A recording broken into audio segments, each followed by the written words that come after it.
मैं हूं सैयद अकील, आप देख रहे हैं मेरे साथ परभनी आज तक। चलते आज की सबसे बड़ी और खास खबर के लिए। आप देख रहे हैं मेरे साथ परभनी आज तक। मैं हूं सैयद अकील।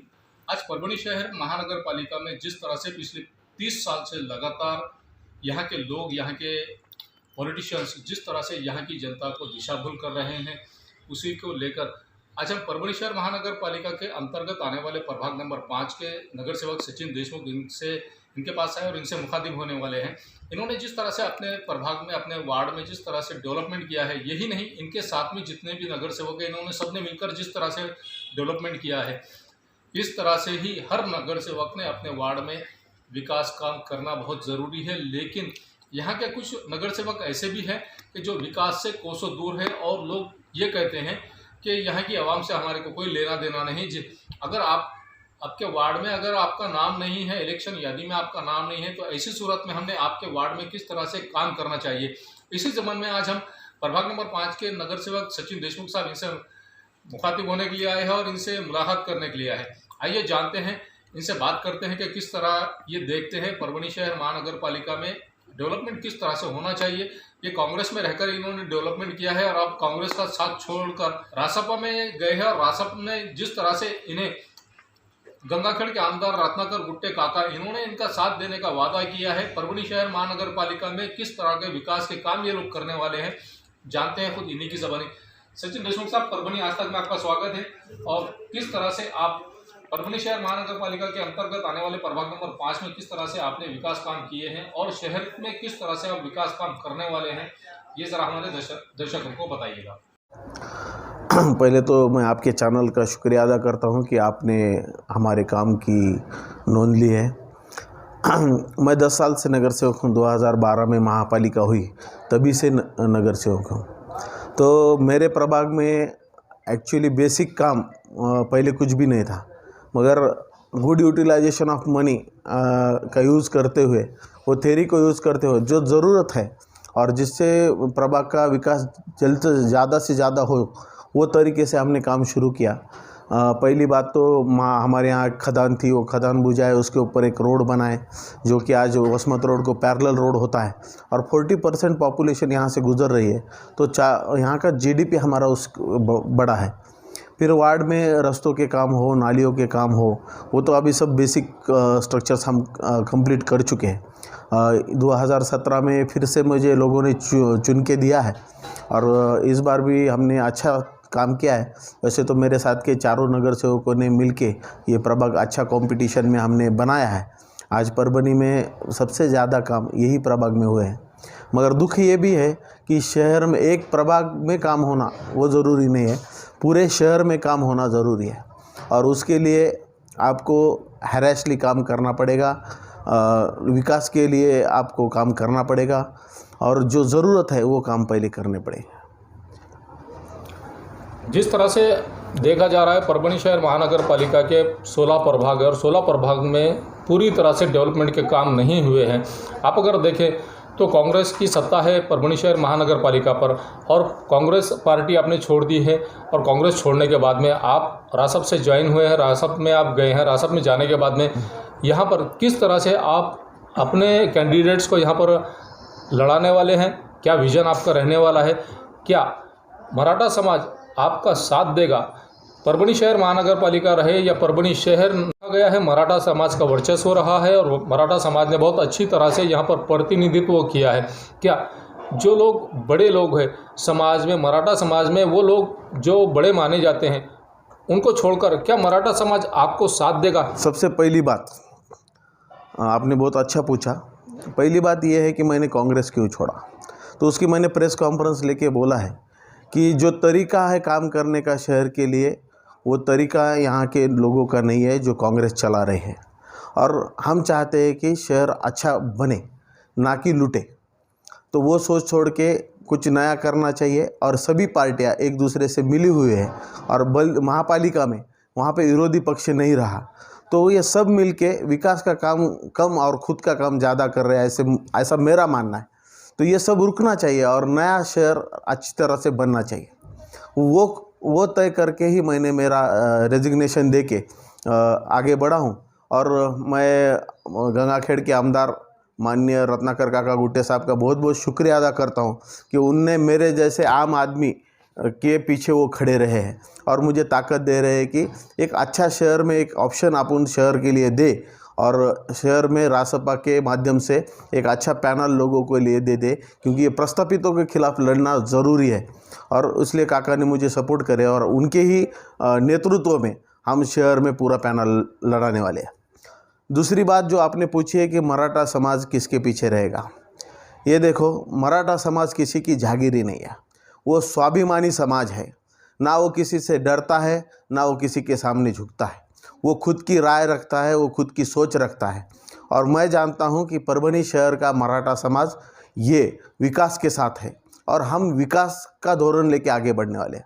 और रहा पार्टी का हमारे सवाल जो है, जो हमारा माननीय आमदार रत्नाकर गुट्टे साहब के नेतृत्व मित्र मंडल प्रणीत जो पैनल बनेगा, वो पैनल का सवाल, तो हम शहर के सभी जातियों को लेके आगे बढ़ने वाले हैं, सभी कौम को लेके आगे बढ़ने वाले हैं और मिलजुल के काम करना है। और हमारा काम विकास का काम रहेगा, ना कि जाति के बेस पे रहेगा। नगर पंचायत पर जिस तरह से 8 कैंडिडेट यहाँ पर खड़े किए थे और 8 में से 5 रासप के 5 कैंडिडेट चुनकर आए हैं, परभनी शहर महानगर पालिका में किस तरह का नियोजन आपका है और किस तरह से आप काम करने वाले हैं, किन लोगों को मौका देने वाले हैं? क्या यहाँ पर आपसे ओबीसी समाज के लोग भी अटैचमेंट में हैं, वो लोग भी आपके साथ जुड़े हुए रहेंगे? और दूसरी, किस तरह की विकास पॉलिसी आप लेकर आने वाले हैं परभनी शहर महानगर पालिका को अपने कब्जे में लेने के लिए? पहली बात तो हमें महापालिका कब्जे में नहीं लेनी, मगर लोगों को साथ लेके शहर का विकास करना है। और वो विकास करने के लिए जो हमें ताकत लगती है, उसके लिए महापालिका में हमें सत्ता चाहिए और वही धोरण पकड़ के माननीय रत्नाकर गुट्टे साहब आमदार, उनके मार्गदर्शन से ही और परभनी शहर की जो ज़रूरतें हैं, वो ज़रूरतें देखते हुए हम काम करने वाले हैं। पहली गोष्ट, सभी ओबीसी हो, मराठा समाज हो, ओपन हो या अल्पसंख्यक समाज हो या बौद्ध समाज हो, हर समाज के लोगों को हम प्रतिनिधित्व देने वाले। हम सभी लोग ये प्रस्तापित लोगों के खिलाफ लड़ रहे हैं जो अपनी हुकुमशाही यहाँ पे चला रहे हैं, या वो कहते हैं कि ये समाज मेरी मक्तेदारी है और महापालिका मेरी, बल्दिया मेरी मक्तेदारी है। ऐसा सोचने वाले सभी लोगों के खिलाफ हम लड़ रहे हैं। हम सभी अच्छे कैंडिडेट चुन रहे हैं जो पढ़े लिखे हो, जिनको समाज के बारे में, महापालिका के बारे में, शहर के बारे में आस्था हो। ऐसे सभी लोगों को हम टिकट देने वाले, सभी वर्गों में हम टिकट देने वाले। ज़्यादा से ज़्यादा नए बच्चे, नए तरुण जो काम कर रहे हैं, उनको हम टिकट देने वाले। कुछ पुराने साथी हैं हमारे, वो भी हम उनके भी साथ लेके काम कर रहे हैं। परभनी शहर में मैं हूँ, फारूक बाबा है, आहत भाई है, रवि कांबड़े है, ये सब हम मिलके ही पूरा नियोजन यहाँ का कर रहे हैं।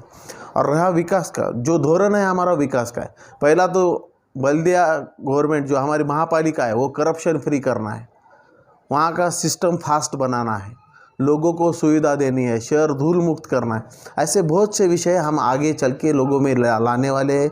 अभी आचार संहिता लगने के बाद हम हमारा पूरा एजेंडा लोगों के लिए लाएंगे, मगर हर एक वार्ड की, हर एक गली का हम ध्यान रखेंगे, हर एक के ज़रूरत का ध्यान रखेंगे और वही लोगों को इन्वॉल्व करके ही ये पूरा हम पैनल लड़ाएंगे। और हम चाहते हैं कि शहर हमारा अच्छा सुंदर बने, ना कि कोई शहर को गाली दे। हमारा शहर है, बनाना हमें ही है, सिर्फ छुड़ाना इन लोगों से, इतना याद रखना है। काम करने का तरीका है हमारे लिए गलत है, तो हम चाहते हैं ये सब बदलना। इसलिए इन सब के खिलाफ हमने एक ऑप्शन बोल के हमारा पैनल खड़े करे।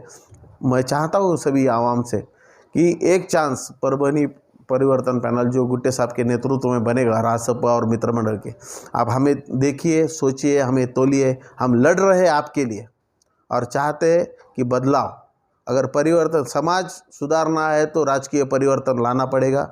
और उसके लिए जब तक आप लोग आगे नहीं आओगे, जनता आगे नहीं आएगी, तो ये होगा नहीं।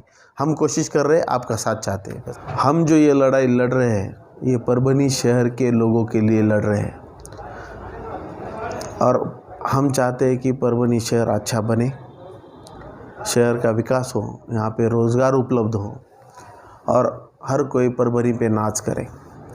जो 30 साल से हो रहा है वो रुकना चाहिए। अगर बदलाव करना है तो आम लोगों को आगे आना पड़ेगा और हम हमारा पूरा पॉलिटिकल करियर सभी ये परभनी शहर के लोगों के लिए लगा रहे हैं। अच्छी सोच रख के हम आगे बढ़ रहे हैं। अगर जनता ने हमें साथ दिए तो 100% हम परभनी शहर का बदलाव करके बताएंगे। ये ज़रूरी नहीं है कि हर बार महापालिका का महापौर देशमुख ही हो। जो इस शहर की अच्छी सोच रखता है, जो शहर के विकास के लिए काम करता हो, वो किसी भी समाज का हो, उसे वहाँ बैठने का अधिकार है। और हम यही सोच बदलने के लिए आगे आए हुए हैं और आने वाली महापालिका में हम एक अच्छा काम करने वाला महापौर दे सकते हैं। देखना यह है कि अब गंगाखेड़ के आमदार डॉक्टर रत्नाकर गुट्टे काका इन्होंने जिस तरह से सचिन देशमुख और फारूक बाबा और अहद भाई जैसे लोगों पर दाव लगाया है, और इसी के साथ में महाराष्ट्र सरकार ने ओबीसी रिजर्वेशन को पूरी तरह से ब्रेक करा दिया है। क्या अब ओबीसी समाज, माइक्रो ओबीसी, ये लोग रत्नाकर गुट्टे काका इनका साथ देते हैं? ये तो आने वाला वक्त ही बताएगा कि किस तरह से चेंजेस आते हैं और रत्नाकर गुट्टे काका किस तरह से इन लोगों को न्याय दिलाना कामयाब होते हैं। जिस तरह से इन लोगों को न्याय दिलाना है, ओबीसी समाज हो गया, माइक्रो ओबीसी समाज हो गया, मुस्लिम समाज हो गया, और जो लोग तरह से प्रताड़ित लोग हैं ओबीसी समाज को लेकर अब रत्नाकर गुट्टे काका इनके नेतृत्व में काम करने वाले हैं। ऐसा कुछ होता है तो इसमें आचरज करने की कोई बात नहीं। रत्नाकर गुट्टे काका एक ओबीसी चेहरा है और ओबीसी चेहरे ने अब अपने आप को बदलाव में लाना चाहिए और अपने न्याय और अपने हक के लिए लड़ाई लड़ना बहुत ज़रूरी है। ये तो आने वाला वक्त ही बताएगा कि आमदार रत्नाकर गुट्टे काका परभनी के विकास के लिए किस हद तक आगे आते हैं और किस तरह से परभनी ज़िले का विकास करने की बात ये। जिस तरह से परभनी शहर महानगर पालिका में गंगाखेड़ के आमदार रत्नाकर गुट्टे काका इन्होंने एक घोड़े पर रेस लगाई है जिसका नाम है सचिन देशमुख, फारूक बाबा, ऐसे घोड़ों पर रेस लगाई है। ये घोड़े किस हद तक दौड़ेंगे? ये लंबी रेस के घोड़े हैं। परभनी शहर महानगर पालिका में जिस तरह से इन्होंने अपने वार्डों में विकास काम किए हैं, फारूक बाबा का भी नाम इस तरह से आता है कि इन्होंने भी अपने प्रभाग में विकास काम किए हैं और सचिन देशमुख साहब ने भी अपने प्रभाग में विकास काम किए हैं। आने वाले वक्त में देखते हैं कि किस तरह से ये लोग कामयाब होते हैं। परभनी शहर महानगर पालिका के हर वार्ड में हर नए नगर सेवक को, नए चेहरे को मौका देने में कहाँ तक ये सक्षम रहते हैं और कहाँ तक ये अपने नगर सेवकों के साथ में कामयाबी हासिल करते हैं, ये तो आने वाला वक्त ही बताएगा। मुझे दीजिए इजाज़त। जय हिंद। ये न्यूज़ कवर किया हमारे परभनी आज तक के कार्यकारी संपादक बाबरुद्दीन सिद्दीकी, 24/7 माझा महाराष्ट्र न्यूज़ चैनल के कार्यकारी संपादक सत्तार खान पठान, परभनी टुडे के कार्यकारी संपादक रियाज कुरैशी, परभनी आज तक के जिला प्रतिनिधि सैयद मुबीन, उन्होंने मिलकर मैं हूं सैयद अखिल। आप हमारे चैनल को सब्सक्राइब करें, सब्सक्राइब करने के बाद बेल आइकन का बटन जरूर दबाएं। उसी के साथ आप हमारे चैनल को लाइक करें, शेयर करें और कमेंट करना ना भूलें। आप हमें Facebook, Twitter, Instagram, Telegram, WhatsApp और यूट्यूब पर भी फॉलो कर सकते हैं। आप हमारे न्यूज़ आपको किस तरह से पसंद आ रहे हैं, इस बारे में कमेंट्स की आपकी ज़रूरत है और आपके कमेंट्स की वजह से हमें हौसला अफजाई भी मिलती है। आपके कमेंट्स हमारे लिए बहुत मायने रखते हैं। मुझे दीजिए इजाज़त। जय हिंद। क्वालिटी की तलाश यहाँ खत्म। किंग ऑफ बेल्ट्स, शनिवार बाजार के पास, Nanalpet corner, Parbhani. Ladies purse, school bag, original leather belt, कमर belt, wallet, body spray, perfume और भी बहुत कुछ। एक बार जरूर आए। किंग ऑफ बेल्ट, शनिवार बाजार, नानलपेट कॉर्नर, परभणी। मिर्जा मेस, सुबेदार नगर, डिपो के पास, परभणी। अगर आप परभणी शहर में रहते हैं और घर के खाने का लुत्फ लेना है तो संपर्क जरूर करें। मिर्जा मेस, सुबेदार नगर, डिपो के पास, परभणी। घर पहुंच सेवा खाने के टिफिन के लिए जरूर संपर्क करें। मोबाइल क्रमांक 8830266947। एयरफिटर, उड़ान पुल के पास, अनुषा टैक्स के सामने, गंगाखेड़ रोड, परभणी। 24 तास सेवा। अगर आपकी गाड़ी किसी भी जगह पर, परभनी शहर के किसी की भी जगह पर पंक्चर हो रही है तो आप टेंशन ना लें, ये नंबर पर फ़ोन करें। 24 घंटे सेवा उपलब्ध है। सैयद शकील, सैयद इस्माइल, संपर्क ज़रूर करें। समीर टेंट हाउस, कुदरती कॉर्नर, कादराबाद प्लॉट, परभणी। हमारे पास तरह के प्रोग्राम के लिए सामान किराए पर मिलेगा। शादी, एंगेजमेंट, चिल्ला जैसे सभी प्रोग्राम के लिए संपर्क करें। सैयद मुज्जमिल, मोबाइल क्रमांक 9766683126। मोहम्मद अकबर का Janata aluminium, Padola colony, Subedar Nagar, Dargah road, Parbhani. हमारे पास aluminium partition, sliding windows, glass work, composite panel, aluminium doors, cupboards तैयार और फिट करके सबसे कम कीमत में मिलेंगे। एक बार संपर्क जरूर करें मोहम्मद अकबर। मोबाइल क्रमांक 9890232128। SBS इंग्लिश स्पीकिंग क्लासेस, मासूम कॉलोनी, दरगाह रोड, परभनी। अगर आप घर बैठे इंग्लिश में बात करना सीखना है तो आज ही कांटेक्ट करें SBS English speaking classes. Mobile number 9823797828। महबूब पार्क फंक्शन हॉल, मनसब नगर, जाम पारवा गेट, दरगाह रोड, परभणी। शादी हो या एंगेजमेंट, चिल्ला हो या जुमागी, मीटिंग हो या फिर कुछ और, परभणी में तो भैया सिर्फ एक ही नाम, महबूब पार्क फंक्शन हॉल, मनसब नगर, जाम पारवा गेट, दरगाह रोड, परभणी। बुकिंग शुरू है। Mobile number 9960569383, 8421903333। इसके साथ ही 9822829035। हाजी महबूब अंसारी। याद रहे, आप हर तरह के प्रोग्राम हमारे फंक्शन हॉल में मनाएं। आज ही अपने प्रोग्राम की बुकिंग करें। परभणी शहर में अगर आपको किसी भी तरह के प्रोग्राम करना हो तो फिक्र ना करें। फा फंक्शन हॉल, दरगाह के सामने, हजरत सैयद शाह तुराबुल हक दरगाह के पास, परभणी। बहुत ही कम दामों में बुकिंग के लिए आज ही संपर्क करें शेख साजिद 9850237549। इसी के साथ शेख फाजिद 9970463928। आपके घर में शादी हो या जुमागी चिल्ला हो या कुछ और, फा फंक्शन हॉल आपके लिए। एक बार जरूर आए।